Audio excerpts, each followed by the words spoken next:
Hey guys, this is Dardamos with Dardamos Dominions, and I'm here with Kirby1. How are you doing, Kirby? Hello, doing well. So now the game has started at this point, and I asked you to send me your turn 2 or 3, and which one did you send me? I think this is turn 3, because turn 1 we recruited, turn 2 I expanded into a province, and now we're on turn 3. Yeah. Okay, so turn 3, and you guys have already got a bump, and I'm going to watch this over with you because Pangea did go first. Now they've got their white centaurs here around a Hierophant, which looks pretty standard. And it looks like their first expand was a fail, and they're trying to meet up with two of them. And what's interesting is he's bringing his Hierophant forward. Huh. I mean, since you're viewing it from my player perspective, yeah, when you bump like that, depending on who goes first in the bump, apparently, well, I guess actually depending on who owns the province at the end of the turn. I'm not quite clear on how that works, but yeah, I did get to see his successful slash sort of really bad expansion. Yeah, I'm gonna have to talk to him later about this because this is normally under normal circumstances a 3 protection unit is not a good unit to have on the front line. This is no Alexander here. He's gonna get surrounded, and I don't see this ending well for him. Well, maybe not. Who knows? Oh, he's got the other one going forward too. Yeah, the really sad part of it is having two commanders and getting both of them sniped. Now, the Hierophants, if I recall correctly, I'm looking at it right now. No, they don't. Okay, because I thought they had Berserk just like the White Centaurs do, but I guess they don't. So I think he was sort of expecting his bless to carry him for both of these, and he does have at least one of them is an earth random, so later on he'll be able to throw up like iron skin and stuff like that. Oh, don't But get the me wrong. reason These guys are great later if you got gear for them, but 3 protection is 3 protection. That's insane, dude. Yeah. Okay. So, but keep yeah, going. for sure. Well, you notice actually that the reason that they died is well, they one of them got profuse bleeding, so he was dead from the get-go, but part of his bless is undying.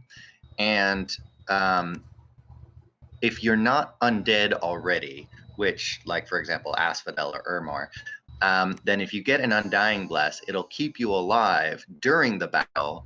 But if you end the battle with negative HP, then they die pretty much at the end when it moves back to the strategic map. So it's sort of like a trade off, if you will.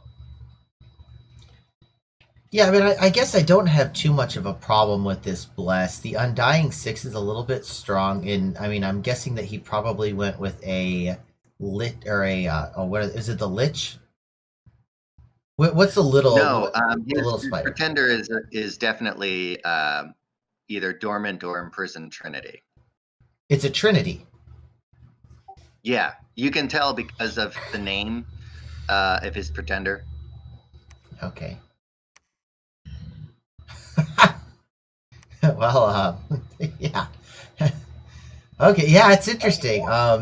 It's No, definitely if I had interesting. to guess, he's probably going with the most common one right now, which is the gray ones. And the gray ones are basically a rainbow trinity that you can take dormant and then get just ridiculous stat blesses on, and so that's probably where he got the death from.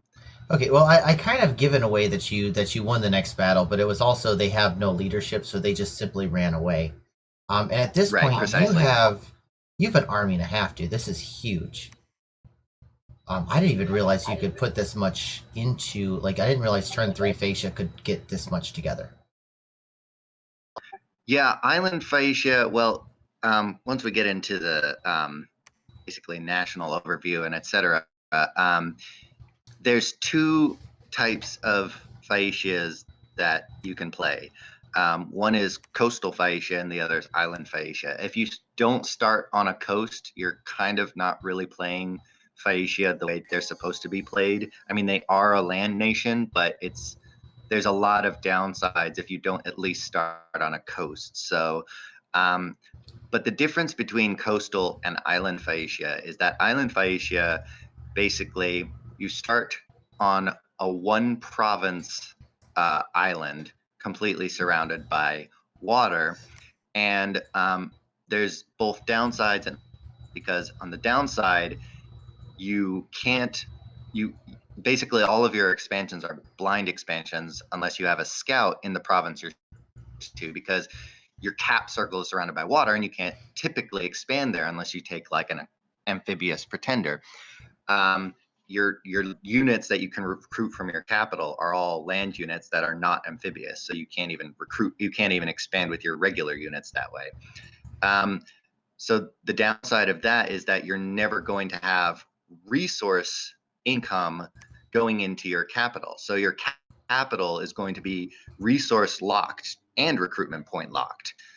The way that the game makes up for this is if you start as Island Phaecia specifically, you get an extra capital site province. You should be able to see it on there. Yeah. Well, it's in your capital, so it's called the Orichalcum Mine. And that gives you extra gold and extra resources. So your capital from the get-go produces more than other capitals, but at the downside of being less overall productive in terms of resources. Arguably, I mean, it depends. Like, everybody has different starts of like, how many resources are around their capital, but that's sort of the trade-off, because if you start as a coastal Phaecia that's not in an island, you don't get this site in your capital. Well, this is really interesting, and I think we're going to move on to the pretender design or the overall. And we're going to try to keep this a little bit quicker than the previous ones, under preferably an hour or two. So, why did you pick Phaecia? What was your choice in that? Well, Phaecia is actually one of the few nations that I've actually won a game with. And ironically enough, it was as coastal Phaecia, not island Phaecia, and it was under very, very strange circumstances. I don't know if you're familiar with the accidental ascension trope. Yeah. Yeah, where you just sort of get assigned a random rolled pretender for you, just like you were, just like you were an AI nation. Well, if you haven't checked out, I mean, I think you've probably seen the General Confusion ones, and if the viewers haven't seen them, absolutely go check out. General Confusion does a lot of the accidental essentials, and they're unique to watch. Yep, for sure. I've actually been in a couple of his games, but didn't really interact with him specifically in most of those cases. So one of the games that I won was playing Phaecia with an accidental ascension pretender, and so I really learned a lot about playing that nation. And thematically, I like playing nations based on the theme that they have, and thematically, this idea of the Phaecia really intrigued me. So I really enjoy playing them in the mid-age, but there are a lot of really sort of upsides and downsides and trade-offs when you play Phaecia. So it's sort of a love-hate relationship sometimes. So let's go into this nation, and what are your researchers going to be? What unit are you going to use to research? The main researcher and the mages that I'm probably going to have the most of are Colossi Weavers. They're just straight up amazing in pretty much every regard. They have a forge bonus. They're relatively cheap. They can be recruited out of any of your forts. And their cross paths are, I mean, glorious. Just straight up glorious cross paths. Yeah, I mean this is absolutely beautiful. I'm really I never realized how strong Phaecia was until I'm actually looking at this stuff. I mean, like a forge bonus means that you can get 2 gem, You can get a lot of 2 gem items and then put them onto this Colossi Storm Captain. Are you planning on doing any thugging with these guys? I might. I've done it in the past. One of the problems with storm captains is they're pretty high encumbrance, and obviously also they're not actually sacred, so they don't really take a bless super easily unless you give them shrouds, um, which then drops their protection. So they're interesting, but there are some major drawbacks to using them as thugs. They have to be super budget thugs, pretty much. Otherwise, they're basically not worth it. I mean, I could see putting a the ice brand on one of these things. Maybe get them something like a where does their encumbrance come from? Oh, it's the plate caress. Like maybe get like a 2 gem plate mail or something like that, and then just dropping them on a 6 PD site, and then maybe sneaking them away. And I wonder, you don't have death on these guys, do you? No, See, Phaecia doesn't natively start with death. see if you could get yourself some shade mail hauberkins and work with that. That would also be very interesting as well. This nation seems to have a lot of potential for some high level play. What is your what are you looking to buff these guys with any amount of bless at all? Unfortunately, based on my usual trope, no, I'm going to have no bless again. Okay, so these guys are not what you're going to be using. What troop will you be using? Pretty much exclusively Colossi Light Infantry. Okay, oh, these are okay. So these guys right here, what makes them superior to the heavy infantry? Well, for one thing, the javelin. For another thing, their resource cost, and Oh, jeez, yeah, no yeah, I think. lie. Well, they also have a spear, a length 3 spear, and the heavy infantry only have a length 1 sword. So, um, yeah, they're massable. They are able to do some repels or also avoid being repelled. And javelin is actually a really good short range weapon that Phaecia specifically can dump a lot of buffs on. They can do wind guide, they can do flaming arrows, they can do all sorts of stuff. That's really amazing, and not only that, but these Phaeacian militias are pretty amazing too. Because like 7 gold for a 1 siege strength unit, I mean, you can mass these guys really incredibly quickly. Yeah, I agree, but from my own just sort of personal bias, looking at Phaecia's lineup, I tend to sort of lean toward the Colossi side and shy away from the human side just because I have an innate uh, sort of association in my head that human equals they suck. So that I'm just sort of that's very like, fair. hey, this Colossi light infantry I can recruit on repeat, and why would I make anything else? You know? Well, it's really funny you say that because I talk to some players and that's what they say is like, okay, when you become human, you pretty much play for the late game where your stack is just gonna get, murdering winter to death. And I don't, that's not my, for me, humans are, they're not the greatest, but they can do their job. And what's hilarious is that this little guy right here and his spear, they're the same size spear. They're both length 3 spears, which is entertaining to me.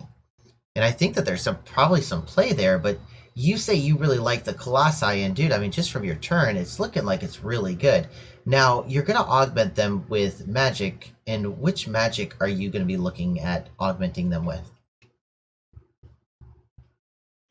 As far as the spells, um, the research paths, probably alteration and evocation, I think.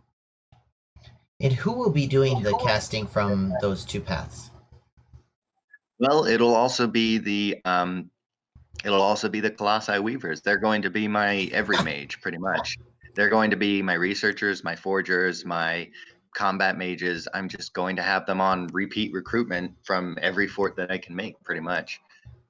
Except for my capital. Eventually, I am going to want to switch at my capital to the more powerful mages so that I can have a core of those as well. Are there any events related to these Colossi queens and prince consorts? No, that's I think you're referring to sort of like the Erythian event chain sort of thing. They don't have anything like that. They sort of act independently of each other. No events tied to their actions. Yeah, I know that there are some interesting combinations. Like I think Hinnom has one that if you have two of some unit, that something will happen, and it just seemed very. The name seemed convenient, but like Erythea is what I was thinking as well. Just but so there's nothing that you know of. Yeah, I haven't seen anything with that regard when I've played them. No. Um, I They do have one particular event that gets them more units, and it's tied to actually the McCone line of units because apparently. Hey guys, sorry about that. I had a little bit of an audio issue, and we've resolved it now. Now, Kirby, you were talking about a unit spawning event. What can you go into depth with that? Yeah, so we were talking about how like Erythea gets um, like interaction events between the kings and queens that they have, but Phaecia doesn't have that. They do have some national events, and among them, actually, in the nation description for Phaecia, it talks about it sort of at the bottom of the description. They get gigantes from Mekone, which are basically the same as EA Mekone's gigantes, and the theme is that they're like refugees from fallen Macone. So but that's like every year. It's not something that like really boosts your fighting capability by a whole lot. It's just like a here's a present, have fun with it. Now, the Gigante, are they leaders? Are they commanders? Or are they like troops? You get one commander plus sort of like I think a D6 or something like that of the troops. How do you get him off of your island? So Phaecia has a special, unique mechanic out of all the nations of the game where you can sail with any unit from your dominion to any other province with your dominion along a coastline. And that's called the dark ships. And includes any unit that you can summon, any unit you can recruit, even indies, any unit you get from events. All of them have this ability as long as you're Phaecia. That's really interesting. So, and not only that, but with your cheaper unit costs, or sorry, with your cheaper, with your forge bonus, you can actually give these guys some pretty decent gear on the cheap as well. So it's definitely not terrible. Yeah, for sure. Okay, so let's move into your pretender. Now, you said that you're not going to be focusing so much on blesses, so I assume that you're going to either put your points into Dominion or Pretender. So let's hit the Pretender first. Which Pretender did you go with? Let me pull that up real quick.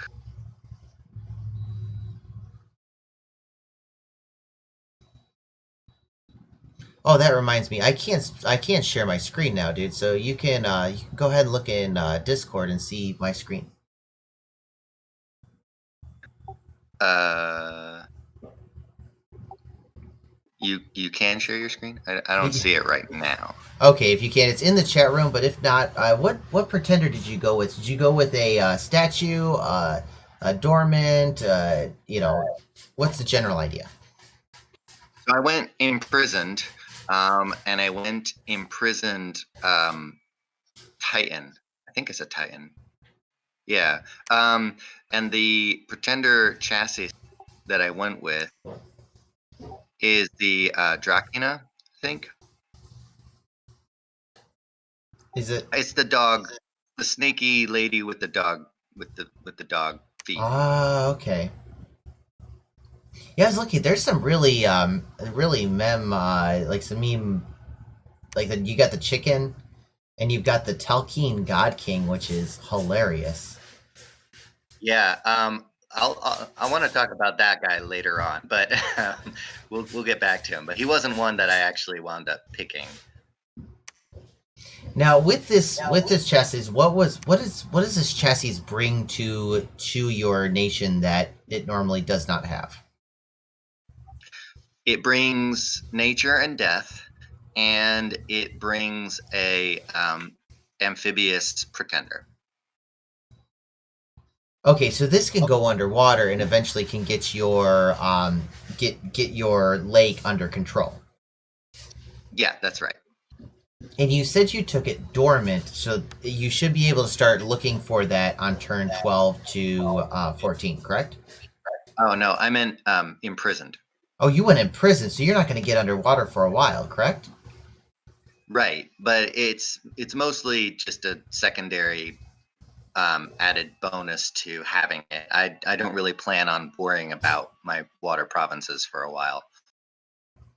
Now, I'd like to go back to that later if we can remember. What have you done with the magic pass for her?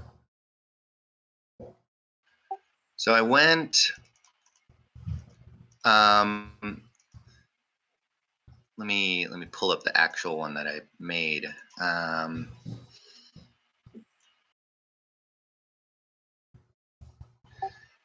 went for death, for water, and for nature, for water, and to death. Okay, sorry, for nature, for water, and for death. To death. Oh, and to death. Okay. And then what bless did you take? I took swamp survival, defense skill, low light vision, and major poison resistance. Vision. And sorry, dude, it's definitely a Friday afternoon here. Can you say that one more time?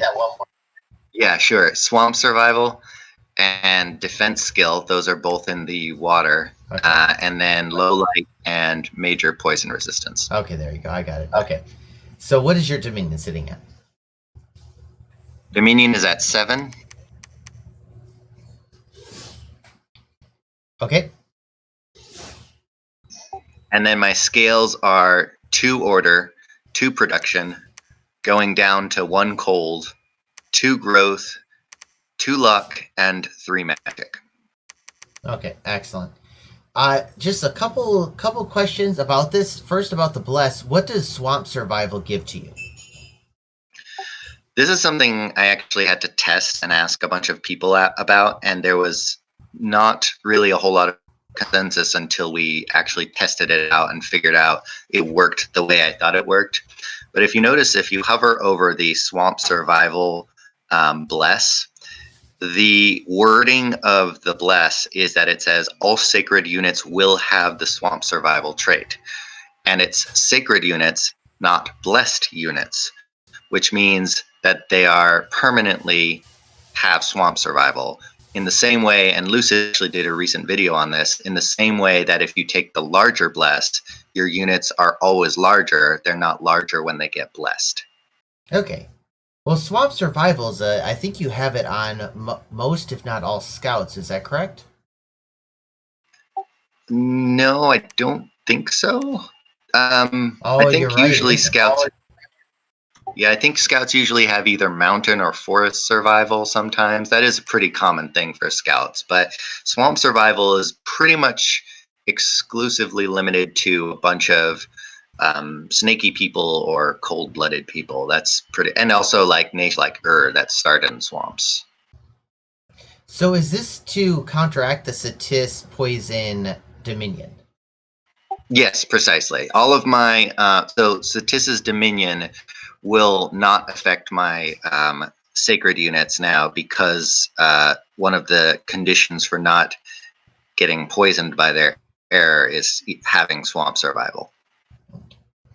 And that's basically what I had to test because people were in a disagreement about whether or not that was the case, but testing it, that is indeed how it works. I can't understand why swamp survival wouldn't be, because if it affects map movement and you don't have it when you're moving on the map, it seems like it'd almost be useless, if that makes sense. Right, and the issue was whether or not your sacred units had it or if they only had it when they were blessed in a battle. So that's what we were trying to test, basically, the theory of. That's fair enough. Now, the next thing I want to ask you about is the 7 Dominion. That seems like a lot of Dominion for somebody who's not going to be making sacreds. That's true, but one of the things that I commonly do not do when I take scales is I commonly forget that your scales only go to provinces that have your dominion. And so if I don't have my dominion there, it's kind of pointless to have a whole bunch of scales. So I've decided to switch it up a little bit, drop 1 or 2 scale points, and have a stronger dominion so that the scales will actually be where I want them to be. Excellent. I would like to note that you were left with 1 single design point and that you could have optimized this just a little bit more. It's my greatest failure. Okay, so I want to ask you a couple key questions that, especially on Phaecia, that I'd like to know. First off, how are you expecting? Are you just going to keep the water around you independent, or are you going to be aiming for it using other means? Well, eventually I'm going to contest the water and try and take it with my pretender, which is one of the easiest / only ways that I can, unless I luck into indies or do specific summons for that purpose. Now I know that there is a relay in the game, so that is the concern as far as like whether or not I can get the water provinces. But based on the setup of the game, relay started in a different pond than mine, so it's not something that I have to worry about immediately, and potentially not ever, since there are other nations between me and relay, and so he'll have to go either overland to get to my pond or specifically teleport with an army into my pond. That was going to be my second question, because you say relay did start in a different they started in a different lake, and they did to some extent, but I don't know if you weren't there for our initial map overview, but the general consensus is that we believe that this is not a very far, because here's relays. Can you see my stream again, dude? It should be in the chat. No, not right now, but I have the map up, so yeah. Okay, so I'm gonna walk you through it real quick. And the lower right hand corner of, or the southeast corner of relays, it's next to a throne. And if the throne is easy enough, they go through there. They go through 1 more province, whether it be High Woods or Caverns of Gold, and then they can jump right into your lake. That's true. And so in order to prevent that happening, I have to be vigilant along that corridor. Are you expecting for him to make a beeline for you? I'm not. I'm actually not. I don't see why he would, but if he tried, I feel confident in my ability to be able to hold the land from him with early and mid-game troop lineups. What I like is, okay, so you said you're going alteration and evocation, right? Yeah, well, another good early game tech for Phaecia to have is conjuration up to 5 at least, because then you can get full-sized elementals, air elementals specifically. That's what I was thinking. If you have that, then you're pretty much you're assassin proof at that point. Yeah, well, if he commits a whole lot of assassins to try and make a break for my pond, then he's probably overcommitting. And again, like, I feel confident in my ability to fight on land versus him, but I feel like he'll probably just. My expectation is that since we're not in the same pond, I won't have to worry about him quite as much in the immediate future. Let me see, where is... I should know their flag by now. I've played them enough times. Okay, the Meteorite Guards are pretty... 19 protection is... That's quite a bit versus your guys, but he can only recruit a small number. Now, mind you, your piercing damage pierces through like 4 or 5 of his armor, so you will be doing chip damage. It's kind of an interesting matchup, and I'll be really interested to see especially if you can get some magic online to mess with him, because I don't know what he can do against air elemental spam or lightning spam. So yeah, really interesting. Who are you scared of in this? I mean, you said you're not worried about Relay. From this looks, or from what I'm seeing right here, it doesn't look like you're too scared of Pangea. Is there any nations that you're on the lookout for? Um, Not particularly. For each nation, I have an answer for, but that doesn't mean I feel confident in victory. I just am not particularly concerned about my survival in regards to any specific player. I know that there are a lot of strong players, a lot of players that I've played against, so there's a lot of skill in this game with a lot of different people. So there are certain matchups that I will feel I'll have to commit more attention to, more care in my moves. But because of the nation that I am, because of the strengths that my nation brings to the game, I'm not worried about being rushed, being like killed. I feel like I will be around at least to the end of the game, whether or not I win. Excellent. And one thing of note I'm seeing here is that these indies are trash. I mean, like Tritons, you could pretty much go down there solo with one of your. I mean, heck, if you can gear out, if you can get like construction, was it 2 or 4 that you can get water breathing items?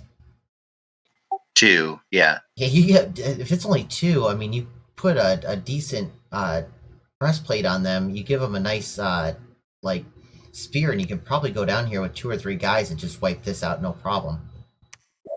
Yeah, for sure. Phaecia That's free land. commanders are able to get underwater and you're able to fight and you're able to make water breathing gear, especially cheap water breathing gear, pretty easily. So that's another way in which I can sort of contest Relay. If they do try and get underwater, it will probably be difficult for them to maintain a foothold. Fingers crossed. I don't want to jinx it, but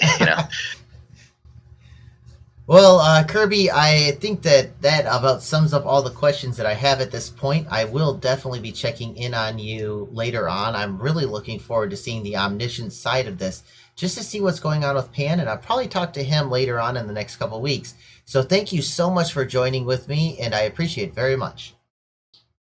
You're welcome. Thanks for having me.